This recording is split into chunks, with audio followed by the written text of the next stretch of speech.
Very good. Welcome back to Alice Stolz, Managing Editor of Domain, with news on a new report on Australia's most livable suburbs. Look, when you think about property, we talk a lot about data, clearance rate, how much a house is worth, but we know it's not just house prices that dictate where people actually end up buying a house. Livability is a huge factor in people deciding where to actually buy. It's a difficult thing to define though, isn't it, Alice? How is Domain measuring this? So it's really complex. We've teamed up with Deloitte and Tract Consulting to basically work out indicators, and then each suburb is scored against them based on how highly they rank.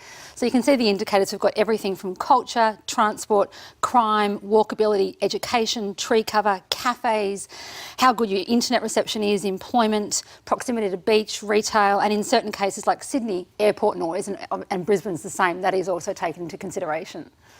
Fascinating. So plenty of indicators there. I'm a big fan of the tree cover and walkability. I haven't seen those ones before. Well, I think it's something that's really reflective of the time we live in. We all want to actually walk out our front door and have beautiful topography around us, maybe a rolling hill in certain areas. But that blocks your internet. But then it could, and it could block your view also. But these things, I think we're becoming much more discerning in how and where we want to buy. I think, investors will look at the bottom line, but I think homeowners really want to think about, can I be happy there? Is there a local park that I can go in and that sort of thing? And obviously that will end up reflecting in the price value as well. All right, well, let's kick off in New South Wales. What are the top 5 most livable suburbs there? So the top 5 in Sydney is Milsons Point, Lavender Bay, Sydney City, Kirribilli and McMahon's Point. So they're all around the harbour? All around the harbour, basically. So most of the suburbs are on the lower North Shore, and that dominates the top spot each time this study has been conducted.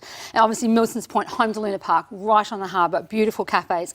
And Lavender Bay is an interesting one because that has at times been number 1. This year it ranked a bit lower, and the slightly increased crime rate may explain that. So these tiny little indicators at the end of the day can make quite a difference when it actually comes to working out who's on top each year. But they're all quite high density too. I mean, there's a lot of small pack apartments there, but it's all quite tightly packed in right around the bridge.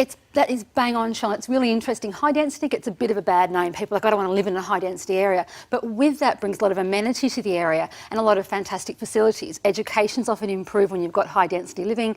Transport's obviously also really helped to be bolstered in those areas. And your backyard is the harbour, isn't Sure. it? So you've got a lot of foreshore space there to sort of spread out. Yeah, so you have to have a more progressive way of looking at the way your lifestyle will evolve in an area like that. Mm-hmm. Yeah, so certainly good to see them living up to the high price tags there as well. If you take us to Melbourne, what's the list look like there? So it's an interesting list in Melbourne. South Yarra is number 1 this year. Yep. Last year it was East Melbourne, which is number 2 this year, Carlton and Fitzroy. This is the most surprising result of all the 3 cities because suburbs like Carlton, Fitzroy North, Hawthorn and Footscray, which weren't in the top 10 last year, have now made considerable leaps in the rankings. So we can see walkability and culture retail is what's really driving these suburbs higher. And Collingwood came at number 10 this year for Melbourne, which is a really interesting suburb. When you know Melbourne well, it's not traditionally been a suburb that people would think would have high livability, but it's now what's important to people is actually holding a lot of currency in that spot. It's fascinating to see Footscray, I think, on that list at number 6 because, just a few years ago it was nowhere near that top level. And if you cast your minds back, just a couple of weeks ago we were talking about it as the coolest suburb in Australia. So it's just got a lot going for it, It's certainly a rising star. One would argue it's almost risen completely. I mean, I think education's improving there along with transport and just the way of life and cafe culture, and that's really on the rise there. And the other thing is the top cafe culture spot in Melbourne is Cremorne. So for all those coffee addicts out there, Cremorne tops the list in terms of that for Melbourne as a suburb to live in. Yeah, maybe you need to break the list down into things that you want as your livable and then try to do your own data with that. That's not a bad way of looking at it. What if we look at Brisbane? How are we looking there? Brisbane's an interesting one. So Orderly is number 1. And I think in Brisbane it's interesting because 9 out of the top 10 areas in the greater Brisbane area are north of the river, which puts to bed that old rivalry between which side of the river is better. It's definitely a conundrum in Brisbane. People think about it all the time. So now and Wilston is number 2, number 3 is Ascot, then Paddington and Newmarket.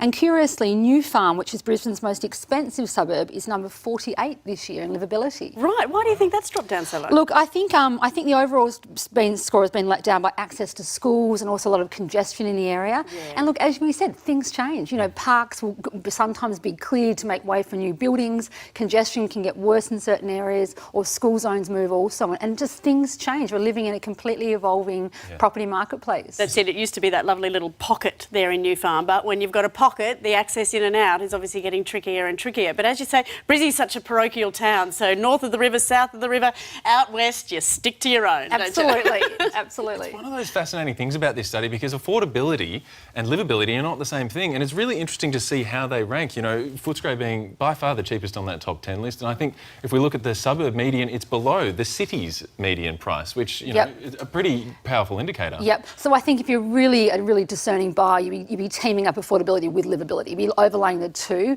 and you can really probably get some amazing buys that we can watch will rise quite strongly over the coming years. And I think it's that important message to shop around what you thought you really wanted, maybe spread your wings a little bit, and we have spoken about that next suburb over, or, you know, trying something new. Don't live just where you grew up, you know, maybe get out there and explore a little bit more. And I like to think a lot about these bridesmaid suburbs, which are suburbs that are on the rise that might not be just 10 out of 10 right now, but in time have sort of the right landmarks in place to actually be a really destination suburb. So I think it's about experiencing those areas. Go to the local park, check out the local cafe, hop on the train, see how long it takes to get to work each day, and, you know, really feel it and actually go in with an open mind.